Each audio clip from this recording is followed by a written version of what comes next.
So this video is on just what you see there. The rather unassuming looking 1/4 inch stereo phone jack. Well, not so much the jack as the plug or the socket for it. So I had a rather long conversation on the phone today with somebody. They were trying to get a 1/4 inch stereo phone jack reinstalled into a CB radio because one had been removed. And he just could not figure it out because it doesn't take this kind of stereo jack. This one's fairly simple. I mean, you can just follow the contacts down to the layer, follow around and find where that tab is, which one of these solder tabs each connection goes to. Fairly straightforward and simple. Unfortunately, a lot of well, not a lot, but especially the older radios, of course, modern radios don't usually have these on them, but a lot, and we're not talking tube type, we're talking solid state radios, because that's what this customer was working on. But they don't use this type. They use, and that's the thing, a lot of people, they assume that a stereo, and it doesn't have to be, a stereo jack, it can be a mono jack, and the only difference there is, it doesn't have, this has a tip, what is known as tip ring sleeve. So this is the tip, this is a ring, because that's kind of what it looks like. If you were to disassemble this thing, it would be a hollow tube, kind of like a ring, and then this sleeve. Mono jacks only have 2 contacts, so they have the sleeve and they have a tip, and that's it. But most people are familiar with this type of jack, or the one that only has 1 contact, so it kind of looks something like that, because it's a mono. But a lot of people don't realize is these thing comes in a gazillion, at least it seems like a boatload of different flavors. This is your standard that most people are used to. And in most applications and, patch cables, especially if you work with sound instruments and whatnot, yes, they're just a simple plug it in, it's supplying a signal when it goes through. In CB radios, they don't use this type of jack usually. They have jacks that have switches built into them, and that's where this just completely threw this person for a loop. And it just had them confused beyond all help. And then on top of that, trying to describe this over the phone, you're trying to explain something mechanical, so think of like trying to explain a complex gear system or, lever system with no visual reference, and that's the problem I was running into. So I want to do this video to try and hopefully save somebody else this trouble if you ever run into it, to explain how the switch contacts work in sockets unlike this. So the kind I'm talking about would be something like this. This is what you will usually find in a lot of CB radios. The reason they use this type, and you can see on the back, oh man, there's all kinds of contacts. 1, 2, 3, 4, 5, 6, 7, 8, 9. Yes, there's 9 contacts. There's only 3 on this plug, and that's what gets very confusing. And then there's different styles. I mean, even back in the old days, here's an old antique one. This one, again, the nice thing about this style is you can actually see the switch contacts in there. So, when you push the plug in, you can actually see how this one works, how it moves the switch. So, a contact here and a contact here, and you can see when you plug and unplug how those contacts make contact. But this style, even this, you can see has what, 1, 2, 3, 4, 5, 6, 7, 8, 9. Well, it's actually this, 1, 2, 3, 4, 5, 6, 7, 8, 9. Yeah, so this actually has the same amount of contacts as what's in here. I guess actually the easiest way to describe this thing would just be to draw out a picture of it. Because like I say, that's the problem I was running to on the phone, was trying to describe this jack to somebody on the phone. And I think what gets confusing is the tip and the ring don't go to anything but a single contact. And that's it. They don't go to any of the switch contacts though. And that's what's confusing, I believe. So 3 of the contacts, your sleeve, okay, because the outside body here touches this metal piece. And that's another thing, actually, you'll find these where this is not metal. It'll be plastic for insulation purposes. to isolate this metal from the chassis, let's say. We're back in, if you're using this style, you can use the insulating washers. But you can see how it has that little lip on each of those. So the hole that this fits into is larger than this, but it's meant to accept that little lip on that fiber washer there. And when you put one on either side, you can see it isolates the metal from the body. So yeah, you can get these jacks in a solid plastic body with a solid plastic piece here, but it'll have a metal sleeve going down on the inside that makes contact with this back part. So yeah, like I said, there's so many different types. But this is the type we're concerned about, the one that has the 9 contacts. So where do they come up with 9 contacts? So you have, for starters, and that's where these and even this kind of comes in handy, because you can visualize a little bit better. You can see the fingers are offset there. So when I plug this in, you can see that contact, the arm right here, is making contact with the ring, and this contact here is making contact to the tip, okay? But in this one, what you have is basically the same thing. You'll have one contact there, and then you'll have another contact. It comes out maybe a little bit farther here. Okay, so that's when this jack goes in. One of them's going to touch here, one of them's going to touch here, but they're not attached to anything else. That's it. In a jack like this, they don't go, unlike this one, where they go down to other contacts in here to make and break contacts. That's it. They're just left floating, and that's what I think was confusing for this guy. So inside of this one, you can see this red and clear plastic. Okay, that's actually to insulate the metal so it doesn't make contact with the actual switch contacts in there, because they don't know what you're using the switch contacts for, the makers of these things. So what they actually have, we can represent that plastic or that insulator by a little dotted line here. Okay, so then there's actually, let's see, what would be the easiest way to draw this here? So we're going to have this one down here. We'll have, I'll make it back here. You'll have us.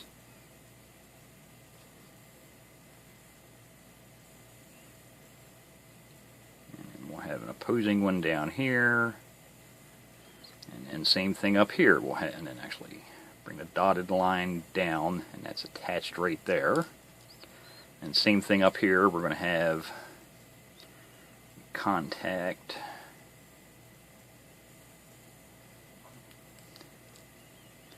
You'll have,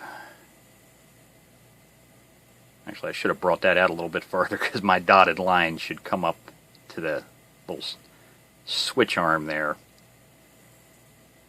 So that's basically what you have. So what happens when you plug, and then actually there's actually one more contact, because like I say, there's 1, 2, 3, 4, 5, 6, 7, 8, but there's 9 contacts on here. So actually there's one more. Usually on most schematics you'll see it just represented as a box, and it'll have a contact there. So that's actually what's touching this sleeve, because that's usually going to be your ground or the shield or braid around the 2 conductors. Okay. So when you plug this in, this piece here will contact this part. The ring is going to touch this contact. The tip is going to touch this contact. But these are just switches. They're completely independent of this. So the reason they do that is in CB radios, they'll frequently have a headphone jack on the front. They'll have an external speaker jack on the back. And then there's also an internal speaker inside of the radio. And depending what you plug in, it needs to kill the audio to the rest of those circuits, or to the speaker or to the external speaker jack. So they need to do that with switches. So they can use this just as a switch. That's all. It doesn't have anything to do maybe with these contacts. Or in many cases, what they'll have is they'll run a wire. Actually, let me just use something else, something with a little bit of color here. Get a red pencil. So, they might have a wire that runs from this contact to the center post here. And the same thing down off of this contact. They'll have a wire that runs from here down to this center post. So, when there's nothing plugged into it, it makes contact with this right here. And there went my pencil point. And right here. And then when you plug the jack in, this little dotted line, like I say, that represents the little blocks in there. So it's, it's mechanically attached but not electrically connected. So when you plug your jack into it, that pushes up on this little arm. This then swings. Let's get another color here. Oh, what do I got over here in the cup? Where is my preacher pencil? There it is. Got to find my preacher pencil. I can't use red. Already using that. So when this arm swings up, then you're going to be making contact through an arm, again up through the wire, but it'll swing up to this contact and then out through here, and the same thing down here. When you have the plug plugged in, this arm swings down here, and then your signal leaves here. But like I say, and that's what was confusing for this guy. I was trying to explain that there's two completely independent switches inside of one of these that are independent of the actual contacts. Unlike something like this where usually, or even this one, I think this one, I have to actually look at it and see how it's set up. That one comes around. Actually, that's pretty much the same. No, it's not. No, it is. Okay, yeah, so actually this switch is set up exactly like this one. So this is a perfect example. I can actually show it to you. So you have these little insulator pads here, a little black plastic pad there, and there's a little black plastic pad right here. So when you plug this jack in, even though this tip is touching this metal, so it's making continuity here, it comes down around, up, and then goes to this terminal right here. So that's the only thing the tip is attached to. Goes through this metal arm, comes down around the bottom there, and up to this. And then these two contacts here, and the center part, okay, that's this little arm that swings back and forth, okay, those are the other three contacts on here. So you have the arm comes around to, what is it, this bottom one actually on the other side. It comes down to this one. This top contact comes around to this one, and this arm here comes around to this one right here. But it's exactly the same thing, and that's all it is. The tip is isolated from the actual switch contacts by an insulator. So if you ever have to rewire a CB radio, somebody has removed a head, because that's actually fairly common. Most people don't use headphones. So the first thing to go when they go to install a switch for something, or a rotary style wafer switch or a toggle switch or something, this is the first thing that gets pulled. And they'll remove all of the supporting componentry along with it, or the supporting circuitry, so any resistors or filter capacitors and whatnot that were attached to it. So it can actually be quite a chore.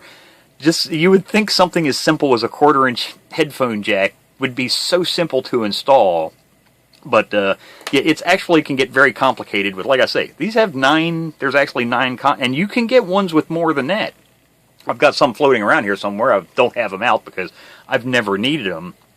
But I have ones that have 2 contacts, or 2 sets of switch contacts for each arm. So there's actually 4 switches.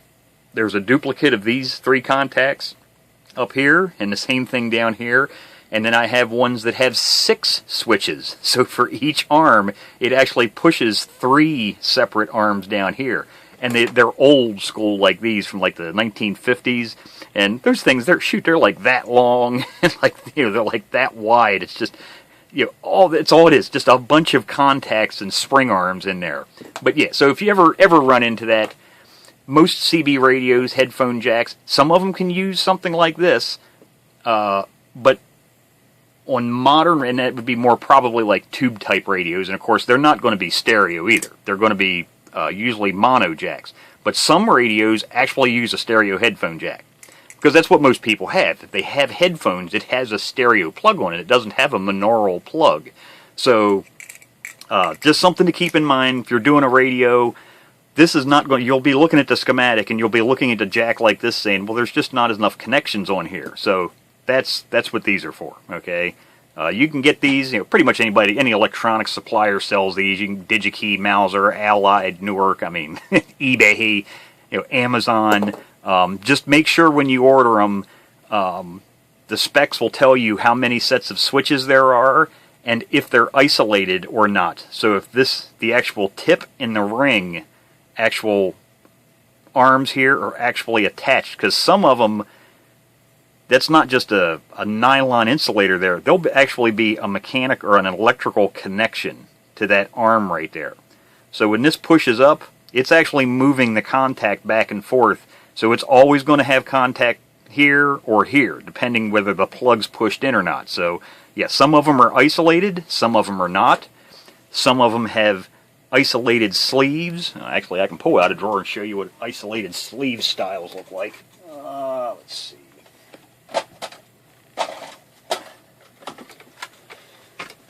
So that would be like these. So this style is isolated, so you can see what I mean. It's plastic, but it has a metal sleeve on the inside, but that prevents you from having to need insulating washers here, because a lot of times, especially in a CB radio, the ground that they're using for everything inside the radio, the audio, all of the radio circuits are isolated from the chassis ground. So they'll have two grounds. There's your chassis ground and your DC board ground. This would go normally to your DC board ground, not the chassis ground. And if you go installing something like this or like this in there, it's going to unintentionally connect those two grounds together, and you can get all kinds of weird hum, feedback, squeal problems in transmit. So just be aware that, if you're using one like this, you may need, now modern ones won't have these. They won't usually have fiber washers. They'll have nylon washers like that. Or like I say, you can get the plugs that actually where it's, like these here. These are new ones that are it's an all plastic body with the metal contact down inside. So yeah, just something to keep in mind. The lowly little stereo plug itself is very simple, but the jacks can get rather complicated depending on how many switch contacts you have in it. So just something to be aware of. I just wanted to put this out there, like I say, for reference. So if anybody else ever runs into that, they're just not. They're looking at a schematic and you're just not making any sense of it. That's probably why. It's the switches are screwing you up. These arms, you would actually need to run a jumper wire, like on this one. Let's see. This is the center. So this pin right here, okay, is this arm, what you can, like the swing arm or the moving switch contact, and then this one and this one are the actual contacts. So one, like this one, let's say, has contact when the plug is pulled out. It has contact with this one when the plug is put in. And then same thing down here. It's, let's see, it's this one, and this one. So this is the center contact. This one would have, contact when the plug is not installed, and this one has contact when the plug is installed, to the center here. And then these two here are actually the ones that actually touch the metal body of the plug, the ring and the tip. That's what these two outside ones are right here. And then you have your sleeve contact down here on the side. And you can see that one's very easy to see because it just wraps around and it's, all one piece right here. So I hope that helps somebody out trying to make the confusing unconfusing.